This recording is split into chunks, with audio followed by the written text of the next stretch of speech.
CCTE Photo and Imaging 1-2. Today I'm going to be showing you the crop, size, and then convert to web project. So right now I'm going to be using a photo I shot at Swami's in low tide. So I'm going to open up this file directly into Photoshop. We're not going to be using Camera Raw, so directly into Photoshop. So I'm going to double click, open that up from Bridge into Photoshop.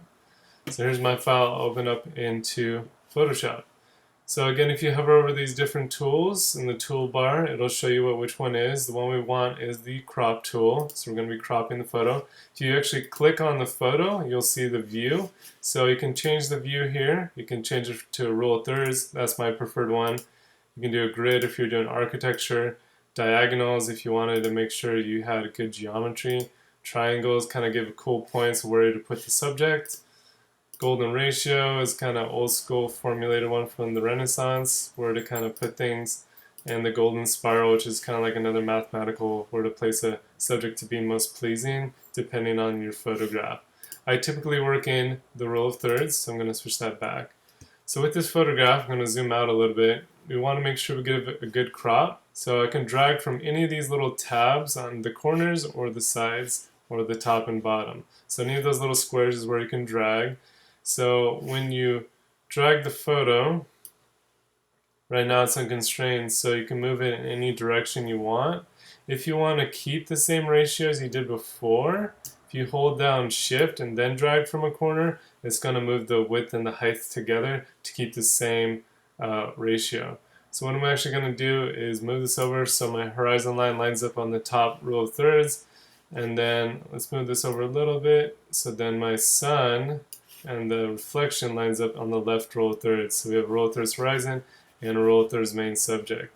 So once we have the crop how you want it, you can either double click, hit return, or hit this little check here and it'll crop it down for you. Next thing we need to do is to size this down so it's a good size for a website. So I'm going to go to image, down to image size. Whatever the biggest pixel dimension here is the one we want to change. Right now this is a wider photo, so we're going to be changing the width. 4666 is bigger than 3225 in pixel size.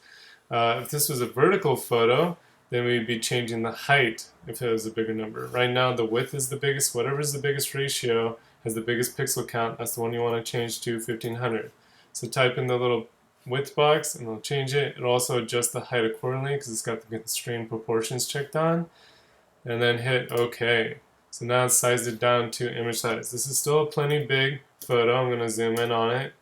And this is at 100% view. So as you can see, it's still a big photo. Next thing we need to do is we need to go down to Edit, all the way down to Convert to Profile. And what that does is it lets us change our destination color space. So the one you want to have checked is sRGB. Some of the source spaces may say sRGB, but you still want to do this every time to make sure it actually saves that color profile onto your photograph.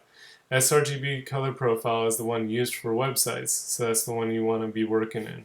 So converting it to Adobe RGB into the destination profile of sRGB, which is good for websites. I'm going to hit OK.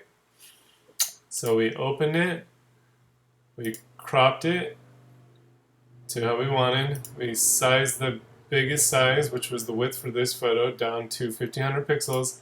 And then lastly, we converted it from Adobe RGB color space to sRGB color space. So now I'm going to do one more thing because this is at 16 bits. I got to change it to 8. Don't worry about that. It should already be in 8 bits. I'm going to then save this as my second JPEG. So I'm going to format this. I'm going to change the format to JPEG. I'm going to call this thing a V2, so that way you can show me your original and then your after crop. We're going to make sure it says sRGB. I'm going to make sure it's saved in the right folder. And we're going to hit save. You can put your quality between 8 and 12, so depending on how big you want your file, that's how much compression you want to put on it. The lower the number, like 8, the lower the file size. So if you want to load really quickly on someone's phone, you could do that. I'm going to hit OK on 10. It's going to save it out. So then I'm just going to close this. I'm going to go back to Bridge.